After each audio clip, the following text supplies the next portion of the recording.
Surprise, surprise, surprise. Pyle? Ain't that something, Sergeant? Looks like we're gonna be sharing the same room. There is a certain kind of comfort in the sound of old television. The soft hum of a living room set, the gentle laughter, the feeling that the world, for half an hour, would be all right. In 1964, Gomer Pyle, USMC, marched onto CBS, carrying a kind of innocence that felt almost sacred. Jim Nabors played Gomer as a good heart in a uniform, and Frank Sutton played Sergeant Carter like a storm that somehow learned to care. It ran from September 25th, 1964 to May 2nd, 1969, and somehow stayed bright, even while the real world grew heavier outside the screen. Fact 10. Camp Henderson looked real because it was two places at once. When you watch Gomer marching across the base, it feels authentic, like the camera simply followed the Marines where they lived. And in a way, it did. The series was filmed at Camp Pendleton, but that was only part of the illusion. The show also shot at Desilu Studios, Desilu Cahuenga, and the famous RKO 40 Acres backlot. Here is the part most viewers never notice, that Camp Henderson was literally built on the same Hollywood ground that once played other worlds. RKO 40 Acres was best known as Mayberry for the Andy Griffith Show, and the backlot history even notes that sets there included Camp Henderson for Gomer Pyle. So on some days, television's sweetest small town and its busiest Marine base were only a few streets apart. And the visuals changed with the times too. The show produced 150 episodes, with the first 30 in black and white, then the rest in color, almost like the series itself graduated into a newer America. But the strangest twist is still ahead, because the man who shouted Pyle like thunder had a wartime story of his own. Fact 9. Sergeant Carter's fury came from a real war, not a script. Would you like me to get you a little stepladder? Oh, no, thank you kindly, sir. It's real nice of you to offer, but I keep trying. You better keep trying. I'm gonna get me an honor platoon, and you will not foul it up. You hit this wall, you roll over this wall, and you move on. On screen, Gunnery Sergeant Vince Carter feels like pure performance, loud, sharp, almost musical in his frustration. But behind that voice was a man who had already lived through something far heavier than a sitcom. Frank Sutton tried to join the U.S. Marine Corps during World War II and was rejected because of color blindness. So he joined the U.S. Army instead, served in the South Pacific, and biographical accounts report that he took part in 14 assault landings. He served as a sergeant from 1943 to 1946 with the 6th Infantry Division's 293rd Joint Assault Signal Company. That detail changes the way you hear Sergeant Carter. The barking orders were comedy, yes, but the discipline underneath it was something Sutton understood in his bones. And then comes a quieter note. During the show's run, Sutton reportedly took part in high school recruiting tours on his own time, not as a studio stunt, but because he admired the Marine image he was helping portray. But the next truth is even bigger, because the Marines didn't just tolerate this show, they helped build it. Fact 8. The Marines gave the show total cooperation, and that was almost never handed out. What are you doing now, Pyle? I was gonna put my bayonet on the rifle. I want it to be ready when we hit the beach. There's plenty of time for that later. Put it back. Yes, sir. Behind the smiles and the Golly, there was a very serious decision being made off camera. Military branches didn't open the gates to Hollywood just because a producer asked nicely. They offered different levels of cooperation, and the biggest prize was something called total cooperation. Producer Sheldon Leonard explained that this meant real access, not a costume room imitation. Because the Marine Corps believed the show would be good for the branch's image, Gomer Pyle, U.S.M.C., received that top-level support, with Leonard describing it as total cooperation, including access to military equipment for filming. It helps explain why Camp Henderson feels so lived in, why the gear doesn't look like props, and why the show's world has a weight beneath the laughter.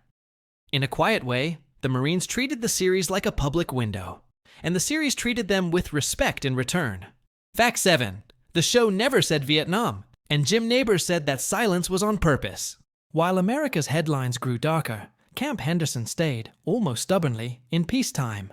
Jim Nabors explained that they established it was a peacetime situation, so war simply was not mentioned, episode after episode. But that cheerful opening became harder to watch later. Nabors said it weighed on him that some of the real Marines marching beside him in the credits did not come home from Vietnam. Then, in 1971, he finally faced the real world his sitcom avoided, touring Vietnam with Bob Hope and performing at Da Nang, calling the reception one of the biggest thrills of his life. Fact 6. A simple catchphrase traveled from sitcom laughter to rock albums and war films. Surprise, surprise, surprise. Well, On the surface, surprise, surprise, surprise is just a country boy's delight. But the strange truth is that Gomer's voice kept turning up in places nobody expected. In 1979, Pink Floyd placed that very line inside Nobody Home on the wall, like a distant TV echo in a lonely room.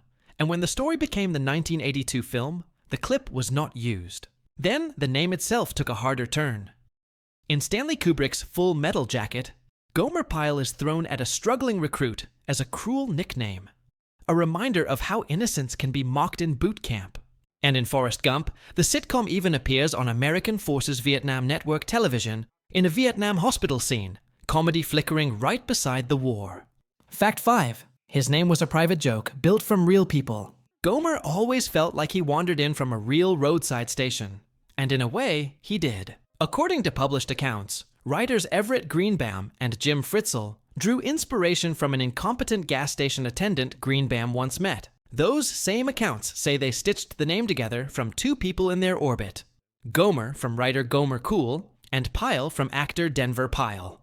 Even Jim Nabors arrived like a happy accident. In 1962, he was singing and joking between numbers at a Santa Monica nightclub called The Horn, when Andy Griffith saw him and urged an audition. The plan was one episode, but audiences would not let him go, and a new series was born. Next comes the moment when Mayberry quietly handed Gomer over to the Marines. Fact 4. It was a ratings giant, even when CBS moved it out of its Friday home. People remember the laughter, but forget the sheer scale. Gomer Pyle, USMC did not just survive, it dominated. The show stayed in Nielsen's top 10 for all 5 seasons, and it ranked in the top 3 in 4 of those 5. Then CBS moved it from its familiar Friday slot to a Wednesday night for the 1966-67 season, and the ranking dipped. When the show returned to Fridays, it rose again, and in 1968-69, it finished as the nation's number 2 series, just behind Rowan and Martin's Laugh-In. Fact 3. The series finale said goodbye with a transfer request and a sergeant who could not let go. It never give you any reason to be disappointed in me. yeah? I promise. Give me a hand on that pile, and I'll know you really mean it. Well, I'd like to, Sergeant. Come on! On May 2nd, 1969, the series chose to say goodbye in the gentlest way, not with a parade, but with a friendship test. The final episode was titled Goodbye Camp Henderson, Hello Sergeant Carter, and it was built as a clip show, folding in moments from earlier episodes. The plot is almost heartbreakingly simple. After Sergeant Carter snaps and tells Gomer to get out of his life, Gomer asks for a transfer. Carter reacts like a man losing the one person who, beneath all the shouting, made him better. By the end, the sergeant stops the transfer, not because he won, but because he cannot let Gomer go. It is a sitcom ending that feels like real life. 2 men in uniform, pretending it is all jokes, while quietly admitting they matter to each other. And that takes us back to the beginning, because this whole idea was born from an earlier Andy Griffith story about a country boy in the military. Fact 2. The pilot was an Andy Griffith season finale, filmed in 1963 and aired in 1964. What's your name? Gomer Pyle? Pyle, you were supposed to come in on the bus with the rest of the men from your area. What happened? Oh, about that. You see, my buddy Andy Taylor offered to drive me down here. That's him over yonder. Say hello to Sarge, Andy. Most viewers assume the series began on its own, but the real first chapter aired inside The Andy Griffith Show. The backdoor pilot was titled Gomer Pyle, U.S.M.C., and it played as the 4th season finale on May 18, 1964. It had been filmed in 1963, then held until it aired as that season's closer, effectively serving as the test run for whether Gomer could carry a show by himself. In that episode, Andy Taylor accompanies Gomer when he reports to a Marine recruiting base at Camp Lejeune, and the story ends with Gomer stepping into uniform. The spin-off even cycled through titles. First Gomer, then Gomer Pyle, before it finally saluted the Marines in the name we remember. Fact 1. Gomer's gentle Golly hid a singing voice that went gold. Most people remember the soft Golly, but Jim Nabors carried a voice that could fill a cathedral. On The Andy Griffith Show, He finally let it out in the Songfesters in 1964, and audiences realized the Joe character could sing for real. Columbia Records signed him in 1965, and his albums quietly became hits, with 12 reaching Billboard's Hot 200 and at least 3 earning gold records. In 1967, the sitcom paused for a show inside the show.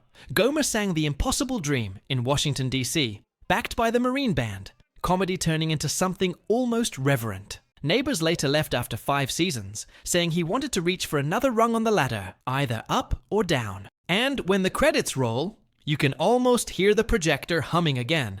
A boy from Mayberry standing tall in a Marine cap, and a tough sergeant learning, one shout at a time, how to care. Gomer Pyle reminded a restless era that kindness can be brave, and laughter can be a kind of prayer. So if this show ever lived in your living room, hold that feeling a moment longer, and give the screen a small salute. Somewhere, in memory, Camp Henderson still feels like home.